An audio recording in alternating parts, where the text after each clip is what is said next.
How did the world measure wealth before modern foreign exchange markets? Imagine trying to determine the exact value of the money in your pocket when there is no computer network to tell you what it's worth. To answer that, we'll build the entire global financial system right here on a table. We just need a few physical coins and some slips of paper.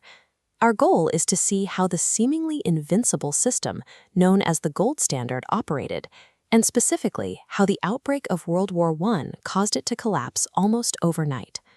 By tearing down this historical system piece by piece, we can understand exactly why modern floating exchange rates exist today.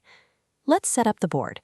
Divide the table into country A and country B, placing 5 gold coins and 10 paper bills in each. The absolute rule is a fixed exchange rate. 1 gold coin strictly equals 2 pieces of paper money.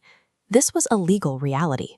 If you look at historic currency, like this US banknote, it explicitly states it is payable in gold coin to the bearer on demand. The paper was simply a receipt for the metal. This creates a severe physical constraint. A government cannot simply print more paper money to pay for a new railway or a hospital. To print 2 new bills, they literally have to dig up or acquire 1 new gold coin first. Because the money supply was tied to a scarce physical rock, governments couldn't create inflation out of thin air. But as we will see, it also completely handcuffed them when a crisis hit. Let's create a trade imbalance in our simulation. Move 3 pieces of paper from country A to country B. This represents country A buying imported goods. Under this system, we trigger David Hume's Price-Specie-Flow Mechanism. Moving 3 bills requires 1.5 gold coins to cross the border. Country A loses gold, causing brutal deflation. In country B, that gold inflates the money supply, driving prices higher. This creates an automatic correction. Country A's goods are now cheap, so buyers in country B start importing from them.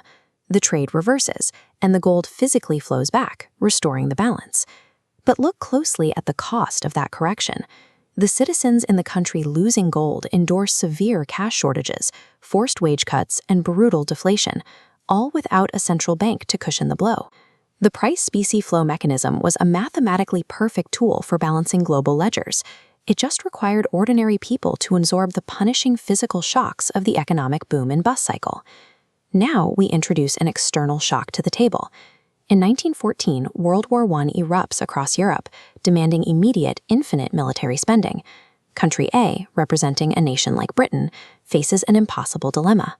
They desperately need to purchase foreign weapons to survive, but their physical gold reserves are almost empty. To keep fighting, the government makes a fatal decision.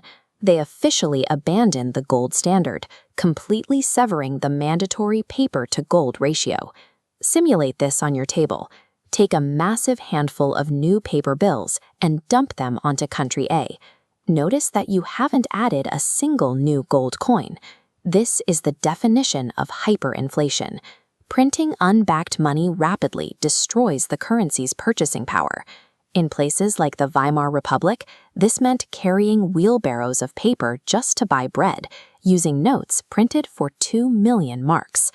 The geopolitical fallout was severe. Foreign suppliers refused to accept the worthless, unbacked paper, demanding payment in their own local currencies. This shift stripped London of its historic financial dominance. Rigid economic systems can enforce discipline during times of peace. But when an existential crisis forces a nation to choose between financial rules and physical survival, the rules always shatter. Look at the final state of your simulation. What started as a perfectly balanced ledger is now a chaotic pile of unbacked paper.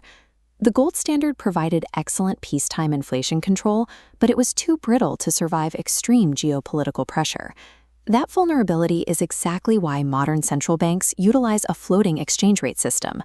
They need the flexibility to expand or contract the money supply during a crisis without waiting to dig physical metal out of the ground. Later in this series, we'll see how the post-World War II Bretton Woods Agreement attempted to clean up this global mess of scattered paper currency. Modern money is no longer anchored to a heavy rock in a vault. Today, its value is anchored to institutional trust, central bank policy, and the relentless real-time voting of the global foreign exchange market.